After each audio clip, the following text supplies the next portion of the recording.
Hola, profe Emilio Fernández. Es un placer contar con su presencia en esta entrevista para otra edición de la serie Reflexiones Olímpicas. En nombre del Grupo de Investigación en Estudios Olímpicos de la Pontificia Universidad Católica de Río Grande do Sul, queremos agradecerle su disponibilidad y atención. Bueno, los Juegos Olímpicos... muchas gracias, profesor. Los Juegos Olímpicos llevan en sí un sinnúmero de representaciones, rituales y símbolos tradicionales e históricos que nos comunican sin la necesidad de muchas veces utilizar las palabras. Por otro lado, los proyectos y las estrategias que anteceden a los Juegos, además de los discursos que son proclamados en la apertura y en el cierre de los Juegos, son elementos clave para la realización de distintos análisis. Y en esta última edición de los Juegos hemos podido ver muchos acontecimientos que no se han pasado desapercibidos y quizás incluso son inéditos e históricos para las ediciones de los Juegos Olímpicos.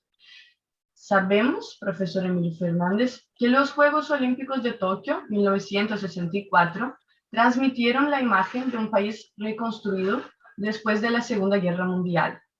Ahora bien, ¿cuál fue el mensaje detrás de los Juegos Olímpicos de Tokio 2020-21? ¿Qué quisieron demostrar? ¿Y qué se ha demostrado?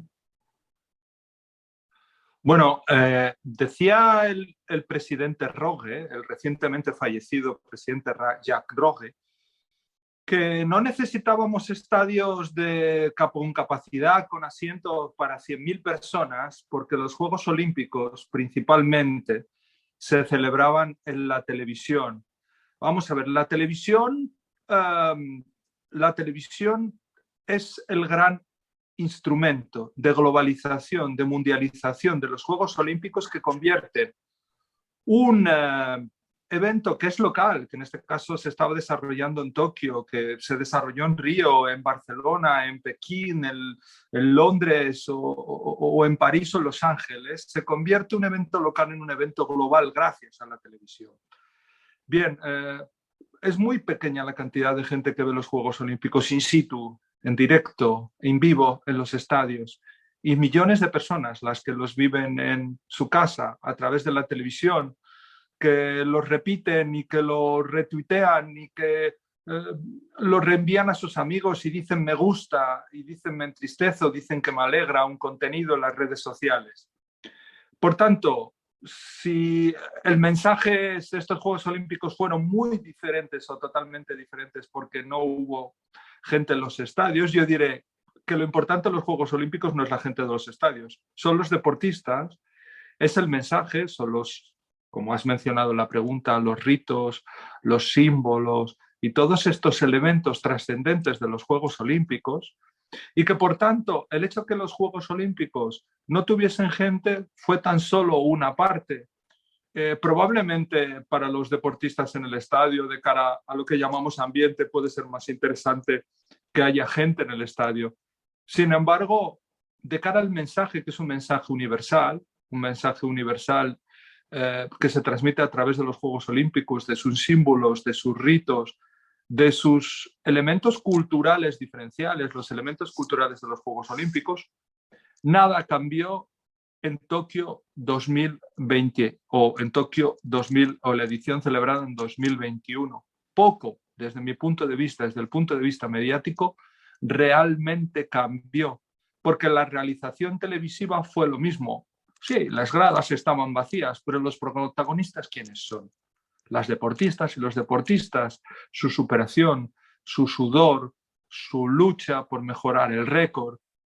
Esos son los reales protagonistas.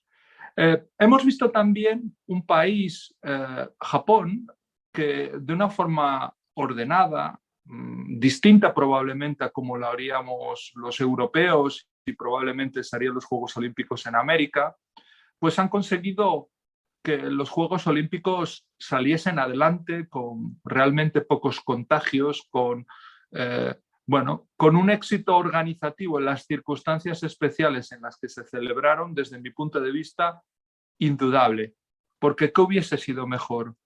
¿Unos Juegos Olímpicos sin gente en los estadios o no celebrar los Juegos Olímpicos, que habría sido la alternativa. Esta es una cuestión importante. Muy bien. Entonces, ¿ves que puede haber algún interés comercial por detrás de la mención a temas sociales? Y si existe, ¿es positivo o negativo? La comercialización de los Juegos Olímpicos no es una cuestión discutida ya, es un hecho. Desde los años 80 con Juan Antonio Samarán, desde 1980 en que Juan Antonio Samarán accede al cargo de presidente del Comité Olímpico Internacional, se establecen un par de sistemas, digamos, de financiación de unos Juegos Olímpicos que cuando llega Juan Antonio Samarán, que estaban en la ruina. Desde los 80 se asumió que para que los Juegos Olímpicos llegasen al público a través de los valores olímpicos, a través de la cultura olímpica, a través de, bueno, la conexión con el pasado de los Juegos Olímpicos de la antigüedad, pues era importante que estos Juegos Olímpicos tuviesen éxito económico. Por tanto, desde mi punto de vista, ninguna cuestión que tenga que ver con el ámbito comercial en los Juegos Olímpicos debería ser discutida ya, porque la comercialización es un hecho. La comercialización de temas sociales, bueno, llamémoslo como queramos, pero desde hace ya décadas existe un concepto que se llama identidad social o las iniciativas sociales corporativas de las organizaciones. También el capitalismo avanzado también reivindica y se pone enfrente a multitud de temas sociales. Por tanto, yo no veo realmente contradicción entre que los Juegos Olímpicos, aunque sea desde un punto de vista del marketing, se aborden o se pongan sobre la mesa temas sociales. De hecho, el olimpismo históricamente juega como un soft power, como un poder blando con sus virtudes y sus capacidades diplomáticas para cambiar el estado de las cosas. Los Juegos Olímpicos, pensemos, por ejemplo, que 1992 es el primer año en que la Sudáfrica post-apartheid participa en los Juegos Olímpicos. Son un elemento de integración, son, digamos, una palanca de cambio social y cambio político también. Mire, hay una cuestión importante de ese papel, de ese valor añadido, de esa actuar de los Juegos Olímpicos como soft power, como poder blando. Y es la idea de que, por ejemplo, el nuevo presidente, el actual presidente, ya no nuevo, actual presidente, señor Bach, visitó en los primeros meses de su mandato, en el año 2014, antes de comenzar probablemente 2015, más de 150 países distintos. Y siempre que el presidente Bach visita un país determinado, no va solo a reunirse con el presidente del Comité Olímpico Nacional de ese país, se reúne con los primeros ministros, con los jefes de Estado. Tiene una labor diplomática, digamos, ejerce como poder también en temas sociales, en temas de democratización, en temas relacionados con la igualdad de género. Bueno, el Comité Olímpico o el movimiento olímpico tiene una serie de elementos que son elementos de valor añadido, que van mucho más allá del mero ámbito deportivo y que lo enriquecen en gran medida y que lo diferencian para bien, desde mi punto de vista, en relación con otras organizaciones del deporte como no sé, la FIFA, la Federación Internacional de Fútbol, que intenta añadir estos elementos rituales, pero también esa capacidad de impulsar el cambio social. Por tanto, yo no le daría demasiada importancia a que aparezcan temas sociales. Los temas sociales siempre han estado ahí. Incluso el Comité Olímpico Internacional es una gran palanca, una gran catapulta del cambio social, del cambio político, y lo hace de una forma muy consciente y lo ha hecho en los últimos 40 años. Y bueno, hemos visto desde Brasil y otros países que mucho se habló en la media de temas que en otras ediciones de los Juegos Olímpicos tuvieron menor atención. Temas como libertad de expresión, protestas, comunidad LGBTQIA+, sexualización, estereotipos de la mujer deportista y el aspecto de salud mental. ¿Cómo ves esa repercusión mediática en los Juegos Tokio 2020? Bien, los Juegos Olímpicos son un gran espejo. Los Juegos Olímpicos en términos sociológico, económico, en ciencias sociales, son un gran elemento de la llamada economía de la atención. Es decir, son capaces de focalizar durante 17 días la atención del mundo a lo que está ocurriendo. Y esa focalización, en su mayor parte, se produce en torno a temas deportivos, porque lo que se está dirimiendo, lo que se está produciendo en Tokio, en este caso, o en la ciudad olímpica, es una competición entre hombres y una competición entre mujeres en diferentes deportes, en diferentes actividades o disciplinas deportivas. Y por tanto, siempre, y esto no es una excepción, siempre existe una serie de elementos paralelos a la práctica deportiva y, por ejemplo, el tema de la libertad de expresión fue un tema muy pronunciado o muy puesto sobre la mesa en anteriores ediciones por diferentes razones. En el caso, yo recuerdo, dentro de Juegos Olímpicos de los últimos menos de 15 años, estoy pensando en Beijing 2008, las críticas a la falta de libertad de expresión por parte del régimen comunista de China. Los temas que aparecen, el tema de la salud mental, son temas que en cierta medida yo diría que siempre están en el zeitgeist, en el espíritu del tiempo, ¿no? Y que los medios, y sobre todo los medios que no tienen los derechos audiovisuales para transmitir los Juegos Olímpicos, están en cierta medida muy interesados en estos temas colaterales, estos temas que aparecen en torno a los Juegos Olímpicos, pero que no son puramente deporte. Y a su vez también las televisiones, los propietarios de los derechos de retransmisión de los Juegos Olímpicos, pues solo están interesados en que se hable del deporte, que no se hablen de estas otras cosas que son paralelas al deporte. Estamos hablando, por tanto, de dos pulsiones. La pulsión, y ahora mismo estoy improvisando, centrípeta de aquellos que solo quieren que se hable del deporte, y la centrífuga, la presión centrífuga, que intentan que los Juegos Olímpicos se hable de aquellas cosas que no tienen que ver con el deporte. Esto siempre ha pasado, no es una excepción en el caso de los Juegos Olímpicos de Tokio. El Comité Olímpico Internacional es muy celoso en algunas cuestiones, pero no puede impedir estos debates que están ahí presentes.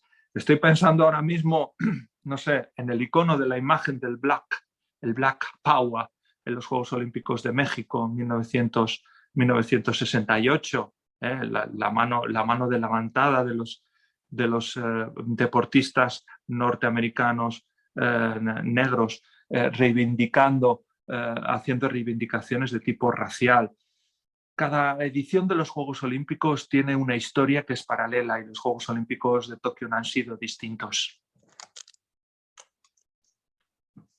La pregunta siguiente sería, ¿cuál es el interés de la prensa en dar atención a esos temas? Ya has hablado, pero si quieres hablar más también. En relación con los temas paralelos, pues Sí. depende de la línea editorial de la prensa.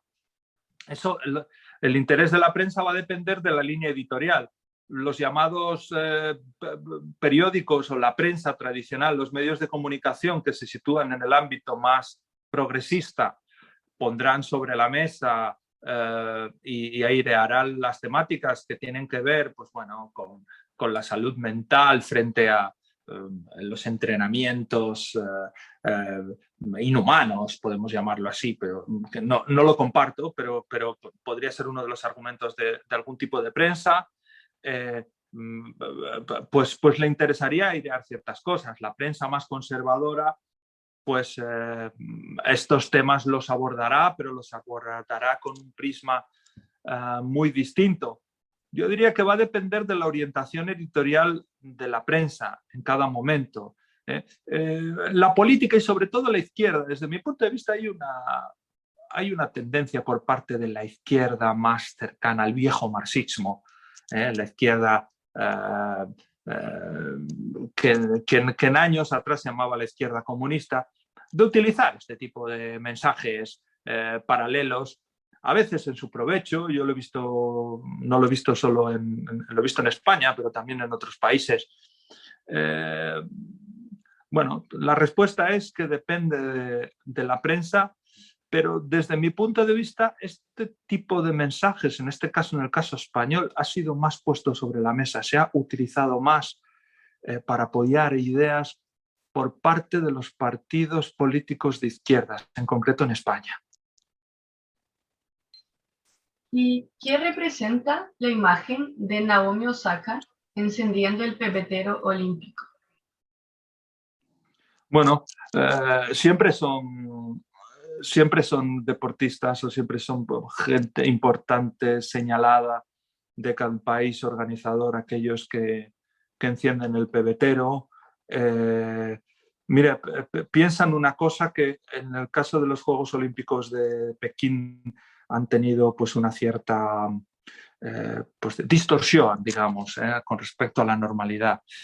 Esa llama, ese fuego que llega al Estadio Olímpico, a Tokio, que llegó a Londres, que llegó a Río, que llegó a Barcelona, se enciende en la antigua Olimpia, en un lugar de enorme carga cultural, religiosa de la antigüedad, el lugar donde se celebraban los Juegos Olímpicos de la antigüedad, que esa llama se enciende a través de un sistema de espejos, supuestamente, y cuando es posible, siempre que es posible, con la luz del sol, a través de los rayos de la luz del sol.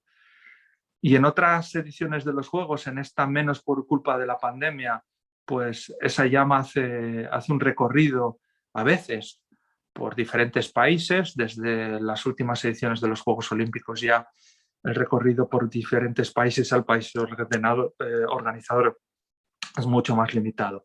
Bueno, tiene un importante poder simbólico. El tema de la llama, aunque pueda tener para nosotros reminiscencias con la antigüedad, con el pasado, con los ritos de la antigua Grecia, en realidad es un invento. Es un invento para los Juegos Olímpicos de 1936 en Berlín. Esta es una tradición relativamente cercana, que no se remonta a los inicios de los Juegos Olímpicos en Atenas en 1896, sino a 1936, y que en realidad no está, aunque cuenta o tiene enormes reminiscencias con el pasado, con los ritos de la antigüedad, realmente es una invención nueva, pero es una bonita, una hermosa invención nueva con una importante carga simbólica, y que de cara a los Juegos, de cara a la televisión, por ejemplo, tiene una fuerza plástica extraordinaria, es muy atractiva, sobre todo cuando se diseña también desde un punto de vista arquitectónico o desde un punto de vista del diseño, un pebetero o un sistema de encendido pues distinto, original y creativo. Tiene un poder plástico extraordinario, se mantiene encendida durante los Juegos y se apaga cuando los Juegos terminan. Bueno, los ritos y los símbolos, en este caso el símbolo del fuego es un símbolo, como digo, de una enorme carga plástica, muy atractiva para la televisión, y que tiene un simbolismo que da fuerza al mensaje universal, al mensaje de valores olímpicos que los Juegos Olímpicos quieren transmitir. Y en su opinión, ¿qué impacto mediático tuvo una edición de los Juegos Olímpicos sin público? El impacto mediático, como he dicho en la primera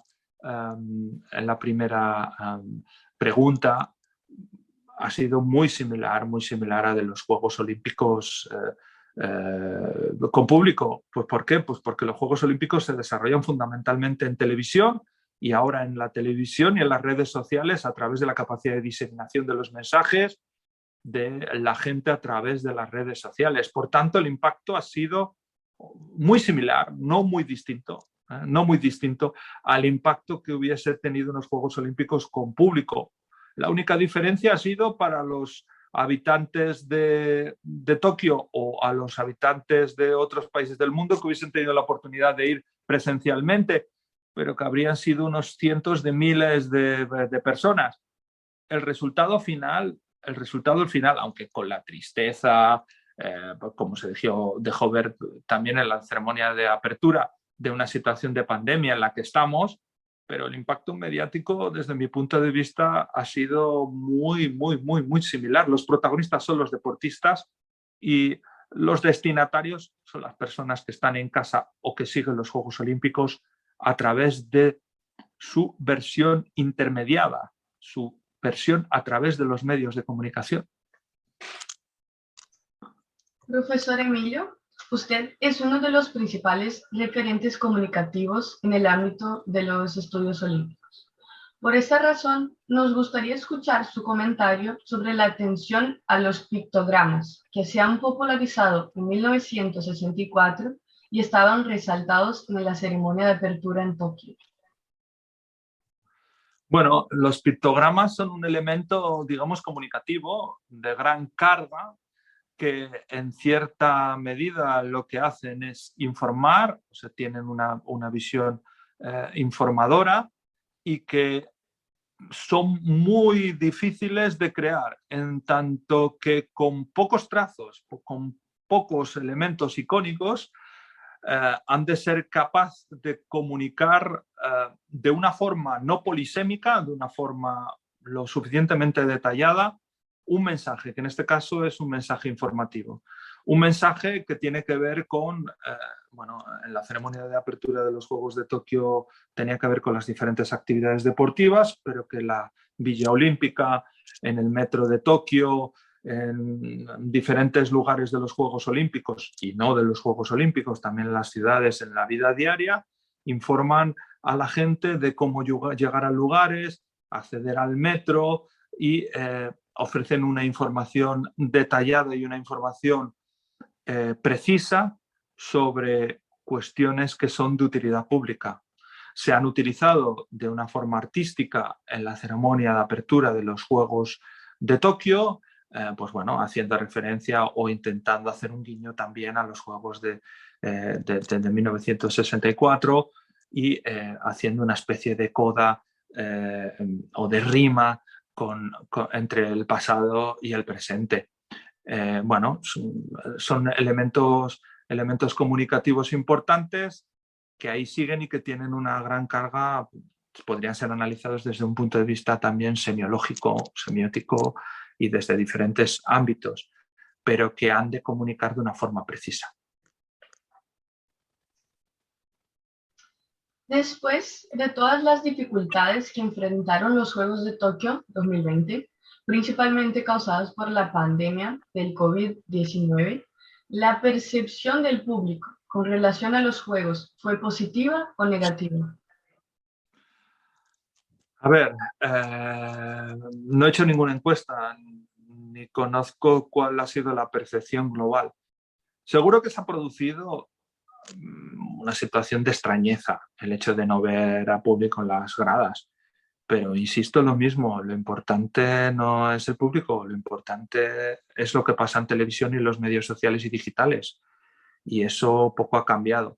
Es una sensación de tristeza la que ha podido estar presente también y que los organizadores de Tokio 2020 no han intentado ocultar y que han hecho trascender a través de la ceremonia de apertura y de otros mensajes institucionales, pero es una sensación, digamos, inevitable ante la situación especial que estábamos viviendo. Y en cualquier caso, lo he oído decir a mucha gente, ¿cuál habría sido la alternativa? ¿No organizar los Juegos Olímpicos? ¿Qué preferimos, unos Juegos Olímpicos sin público o unos no Juegos Olímpicos? Es decir, unos Juegos Olímpicos que no se celebrasen. Bueno, la solución estaba clara y estaban en juego muchas cuestiones. estaban en juego, pues bueno, la necesidad de seguir el contrato olímpico con la sociedad, que es transmitir los valores de los Juegos Olímpicos. Un contrato con una ciudad que había invertido decenas de miles de euros en acomodar la ciudad y las instalaciones para organizar los Juegos Olímpicos, que si no se hubiesen celebrado no hubiesen recibido, digamos, esa compensación. Mire, si unos Juegos Olímpicos perfectos habrían sido unos Juegos Olímpicos con público, hubiesen sido el 100%, los Juegos Olímpicos sin público son unos Juegos Olímpicos del 85 o del 90% de efectividad y de normalidad y de éxito. ¿Cómo se imagina a los Juegos de París 2024? ¿Qué problemáticas sociales podrán aclamar la atención de la sociedad? Pues mira, difícil de saber, no está muy lejos, están aquí muy cerca. Los discursos sociales, los discursos que no son los importantes, esos discursos de los Juegos Olímpicos. A ver, el discurso igualitario entre hombres y mujeres va a estar presente y probablemente en París será los Juegos Olímpicos donde haya ya un 50% de hombres atletas y un 50% de mujeres atletas. Por tanto, el discurso avanzará en cierta medida. El discurso ecológico y de sostenibilidad de los Juegos Olímpicos es un discurso que está presente constantemente.